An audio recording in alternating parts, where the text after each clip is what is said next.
নমস্কার বন্ধুরা, মাননীয় মুখ্যমন্ত্রীর নতুন উদ্যোগ আমাদের পাড়া আমাদের সমাধান খুব সুন্দর একটি প্রকল্প, যেটিতে 10 লক্ষ টাকা করে একটি বুথ কেন্দ্রে কিন্তু দেওয়া হবে আপনাদের পাড়ার বিভিন্ন রকম সমস্যার সমাধান করার জন্য। তো চলুন আপনাদেরকে অন স্ক্রিনে ছোট্ট একটি ভিডিওর মাধ্যমে কি কি কাজে লাগবে এই 10 লক্ষ টাকা এবং কি কি না কাজে লাগবে 10 লক্ষ টাকা, কবে থেকে শুরু হবে, বুথ কেন্দ্রগুলি কোথায় কোথায় আছে, আপনাদের কবে থেকে শুরু হবে, এই ভিডিওর মাধ্যমে আপনাদেরকে দেখাবো। ভালো লাগলে অবশ্যই লাইক করবেন। আমাদের পাড়া আমাদের সমাধান এই ওয়েবসাইটটা ভিডিও ডেসক্রিপশানে থাকবে, আপনারা ডেসক্রিপশানে লিঙ্কে ক্লিক করে এই ওয়েবসাইটে চলে আসবেন বা গুগলে সার্চ করতে পারেন আমাদের পাড়া আমাদের সমাধান। এই ওয়েবসাইটটা আপনারা কিন্তু পেয়ে যাবেন। এই ওয়েবসাইটে আপনারা দেখতেই পাচ্ছেন ক্যাম্পগুলো দেখতে পাচ্ছেন 2 আগস্ট থেকে 3 নভেম্বর 2025 পর্যন্ত কিন্তু চলবে। এই ক্যাম্পগুলো আপনারা কবে থেকে চালু হবে এবং কোথায় হবে এটি দেখার জন্য আপনাদেরকে নিচে আসতে হবে। আপনারা দেখতে পাচ্ছেন এখানে ফার্স্ট লাইনটাই আপনাদেরকে একটু দেখিয়ে দিই, যে দেখতে পাচ্ছেন বাংলার প্রতিটি বুথের জন্য 10 লক্ষ টাকা করে কিন্তু দেওয়া হবে। এই 10 লক্ষ টাকা আপনারা কি কি কাজে ব্যবহার করবেন এবং কি কি কাজে ব্যবহার করা চলবে না এই ভিডিওর মাধ্যমে আপনাদেরকে দেখাবো। আপনারা দেখুন, তার আগে আপনাদেরকে দেখিয়ে দিই, নিচের দিকে আপনারা যখনই আসবেন এখানে দেখতে পারবেন যে দেখুন ফাইন্ড মাই ক্যাম্প এই অপশানটি আছে না, এই দেখুন এই ফাইন্ড মাই ক্যাম্প এই অপশানটাতে আপনাদেরকে ক্লিক করতে হবে। এই ওয়েবসাইটটা এই প্রথম অনেক ট্রাফিক জাম হয়ে যাচ্ছে, সেই কারণে একটু স্লো। আপনারা মোবাইল থেকে করলে অপেক্ষা করবেন, অবশ্যই সুন্দরভাবে আপনারা কিন্তু সব কিছুই চেক করতে পারবেন। দেখুন ফাইন্ড ইওর ক্যাম্পে ক্লিক করার পর প্রথমে আপনাদেরকে চেয়ে নেওয়া হচ্ছে আপনাদের ডিস্ট্রিক্ট। তো আপনারা এখান থেকে আপনাদের ডিস্ট্রিক্টটা সিলেক্ট করবেন, তারপরে আপনাদেরকে এসি চেয়ে নেওয়া হচ্ছে অ্যাসেম্বলি। তো এখানে দেখুন আপনাদের যেটি আপনাদের যদি এখানে না বুঝতে পারেন যারা, আপনারা দেখবেন আপনাদের ভোটার কার্ডের পিছনে কিন্তু এরকম একটি নাম্বার দিয়ে সেই জায়গার নাম কিন্তু দেওয়া আছে।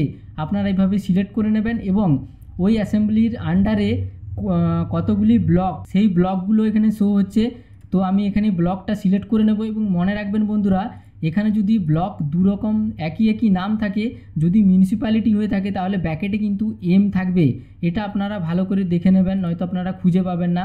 তারপরে আপনাদের গ্রাম পঞ্চায়েত আপনারা সিলেক্ট করে নেবেন। গ্রাম পঞ্চায়েত সিলেক্ট করে নেওয়ার পরই আপনারা দেখতে পাচ্ছেন পর কিন্তু আপনাদের ওই গ্রাম পঞ্চায়েতের আন্ডারে যতগুলি বুথ আছে ভোটার কেন্দ্র, সেগুলো কিন্তু সবগুলোই দেখাচ্ছে। তো মনে রাখবেন বন্ধুরা, এই ভোটার কেন্দ্রগুলোতে শুধুমাত্র যে আমাদের পাড়া আমাদের সমাধান নিয়ে আলোচনা হবে তা না, এখানে কিন্তু দুয়ারে সরকার ক্যাম্পও কিন্তু চলবে 2 আগস্ট থেকে আপনাদের যে প্রথমেই আমি দেখালাম 3 নভেম্বর পর্যন্ত। তো বন্ধুরা এরপরে আপনাদেরকে বলে দিই যে এই আমাদের যে 10 লক্ষ টাকা বুথে দেওয়া হবে সেগুলো কি কি কাজে ব্যবহার হবে এবং কি কি কাজে ব্যবহার করা যাবে না। যেমন দেখুন এখানে নিকাশি নালা নির্মাণ বা মেরামত করা যাবে, পানীয় জলের জন্য টিউবওয়েল স্থাপন করা যাবে এবং পাইপলাইনের মাধ্যমে জল সরবরাহ করা যাবে, জলের ট্যাঙ্ক স্থাপন করা যাবে, রাস্তায় আলো ব্যবস্থা করা যাবে এবং কমিউনিটি টয়লেট নির্মাণ করা যাবে, অঙ্গনওয়াড়ি কেন্দ্রের ছাদ মেরামত করা যাবে, খেলার মাঠ তৈরি করা যাবে এবং বাউন্ডারি ওয়াল নির্মাণ করা যাবে এবং প্রাথমিক বিদ্যালয় ভবনে রং করা যাবে, শৌচাগার মেরামত করা যাবে, পুকুর সংস্কার করা যাবে এবং বজ্র ব্যবস্থাপনের ব্যবস্থা, যেমন বজ্র পদার্থ রাখার একটা ব্যবস্থা করা হবে এবং কমিউনিটি শেড নির্মাণ করা হতে পারে এবং বাজার বা বাস স্টপে আলো ও ছাউনি স্থাপন করা যাবে।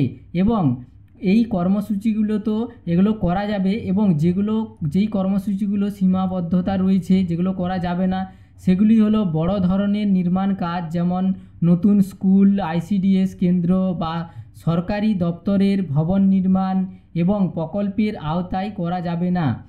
জমি ক্রয় বা ভাড়া নেওয়া নিষিদ্ধ এবং ব্যবহার জমি অবশ্যই সরকারি হতে হবে বা এমন জমি হতে হবে যাতে কোনো আইন জটিলতা নেই। ব্যক্তিগত মালিকানাধীন বাস্তু যেমন বাইক বা জলের পাম্প প্রদান করা যাবে না। প্রশাসনিক খরচ, অফিসে সামগ্রী ক্রয় বা সরকারি কর্মীদের বেতনের জন্য কোনো বরাদ্দ থাকবে না। আদালতে বিচারাধীন বিষয়, প্রশিক্ষণ, কর্মশালা বা সাংস্কৃতিক অনুষ্ঠানের জন্যও কোনো ব্যয় করা যাবে না। তো বন্ধুরা, এগুলো আপনারা ভালো করে আপনাদেরকে গোদা বাংলায় বুঝিয়ে দিলাম। তো ভালো লাগলে অবশ্যই লাইক করবেন এবং নতুন আপডেটের জন্য অবশ্যই চ্যানেলটিকে সাবস্ক্রাইব করে রাখবেন।